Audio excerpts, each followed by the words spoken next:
దేశవ్యాప్తంగా సంచలనం రేపిన కోల్కతా డాక్టర్ అత్యాచారం హత్య కేసు విచారణలో కీలక విషయాలు ఒక్కొక్కటిగా వెలుగుచూస్తున్నాయి. సిబిఐ రంగంలోకి దిగిన తర్వాత పశ్చిమ బెంగాల్ పోలీసులు, కళాశాల ప్రిన్సిపల్ ఈ కేసు విషయంలో ఎంత నిర్లక్ష్యంగా వ్యవహరించారో బయటపడుతోంది. జూనియర్ డాక్టర్పై అత్యాచారం చేసి హతమార్చిన కొన్ని గంటల వరకు కూడా పోలీసులు తమకేం పట్టదన్నట్లుగా వ్యవహరించారు. నైట్ డ్యూటీలో ఉన్న డాక్టర్పై అమానవీయంగా దాడి చేసిన సంజయ్ అనే వ్యక్తి అత్యంత పాశవికంగా హత్య చేసినా పట్టించుకునే నాథుడే కరువయ్యాడు. పైగా డాక్టర్ది ఆత్మహత్యగా చిత్రీకరించే ప్రయత్నాలు జరిగాయి. ఈ కేసును సుమోటోగా స్వీకరించిన సుప్రీంకోర్టు విచారణ సందర్భంగా బెంగాల్ పోలీసులపై సీరియస్ అయింది. దారుణం చోటు చేసుకున్న RG Kar medical college principal తీరుపై నిర్లక్ష్యంగా వ్యవహరించిన పోలీసులపై తీవ్రంగా మండిపడింది. అంత ఘోరం జరిగితే ఆత్మహత్య అని ఎలా చెప్పారంటూ ప్రశ్నించింది. కొన్ని మీడియా సంస్థలు బాధితురాలి ఫోటో, పేరును ప్రచురించడంపై ఆందోళన వ్యక్తం చేసింది.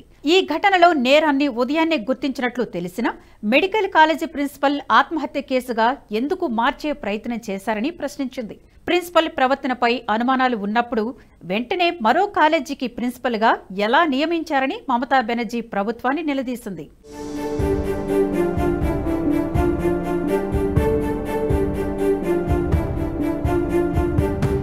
ఈ కేసు విచారణ సందర్భంగా సర్వోన్నత న్యాయస్థానం కీలక వ్యాఖ్యలు చేసింది. మహిళలు ఉద్యోగాలకు వెళ్లే పరిస్థితి లేకపోతే, పనిచేసే ప్రదేశంలో భద్రత లేకపోతే వారికి మనం సమానత్వాన్ని నిరాకరిస్తున్నట్లే అంటూ వ్యాఖ్యానించింది. చాలా మంది యువ డాక్టర్లు 36 గంటలు ఏకధాటిగా పనిచేస్తున్నా ఈ రోజుల్లో వారికి పని ప్రదేశంలో భద్రత కల్పించడం కోసం ఓ జాతీయ ప్రోటోకాల్ను రూపొందించడం అత్యవసరమని పేర్కొంది. క్షేత్రస్థాయిలో మార్పులు తెచ్చేందుకు మరో అత్యాచారమో లేదా హత్యనో జరిగే వరకు మనం ఎదురు చూడొద్దని ఘాటు వ్యాఖ్యలు చేసింది. దీనికోసం 10 మందితో ఓ జాతీయ టాస్క్ ఫోర్స్ను సుప్రీంకోర్టు ఏర్పాటు చేసింది. ఇందులో హైదరాబాద్కు చెందిన Asian institute of national gastrology managing director doctor Nageshwar Reddy, surgeon vice admiral Arti Sherin, AIIMS Delhi director M Srinivas తదితరులు సభ్యులుగా ఉంటారని తెలిపింది.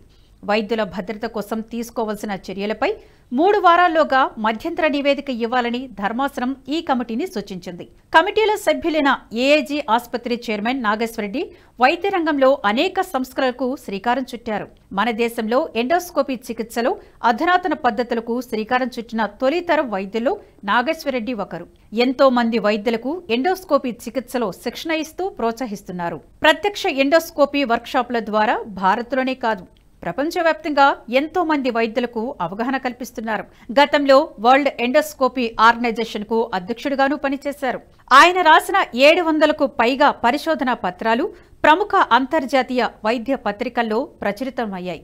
గ్రామీణ ప్రాంతాల్లో ఎన్నో వైద్య శిబిరాలు నిర్వహించారు. డాక్టర్ నాగేశ్వరరెడ్డి కృషికి గుర్తింపుగా కేంద్ర ప్రభుత్వం పద్మభూషణ్ పురస్కారంతో సత్కరించింది. వైద్యుల సంక్షేమం విషయంలోనూ నాగేశ్వరరెడ్డి అనేక చర్యలు చేపట్టారు. ఈ నేపథ్యంలో సుప్రీంకోర్టు ఆయనకు కీలక బాధ్యతలను అప్పగించింది.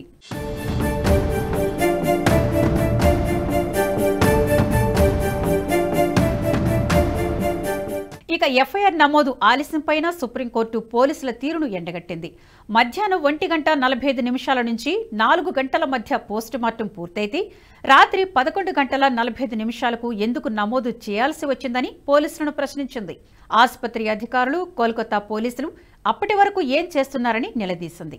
మృతదేహాన్ని తల్లిదండ్రులకు చూపించేందుకు గంటల సమయం ఎందుకు పట్టిందని సిజేఐ జస్టిస్ డివై చంద్రచూడ్ నేతృత్వంలోని ధర్మాసనం ఆగ్రహం వ్యక్తం చేసింది. ఈ కేసు దర్యాప్తు స్టేటస్ రిపోర్టును ఆగస్టు 22 కల్లా సమర్పించాలని సుప్రీంకోర్టు సిబిఐని ఆదేశించింది.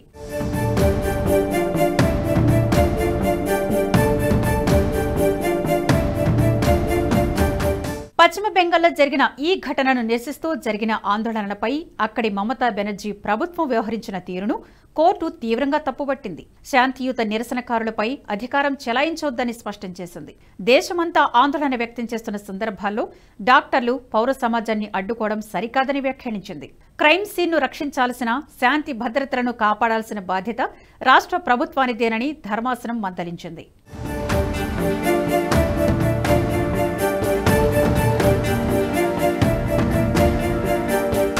ఈ వీడియో మీకు నచ్చినట్టయితే లైక్ చేయండి, 10 మందికి షేర్ చేయండి. అలాగే కామెంట్ల రూపంలో మీ అభిప్రాయాలను మాతో పంచుకోండి. Nationalist hub group of channels ను సబ్స్క్రైబ్ చేసుకుని తెలుగునాట జాతీయవాద జర్నలిజాన్ని ప్రోత్సహించండి. ఈ వీడియో కింద ఉన్న బెల్ ఐకాన్ పై క్లిక్ చేయడం మర్చిపోవద్దు.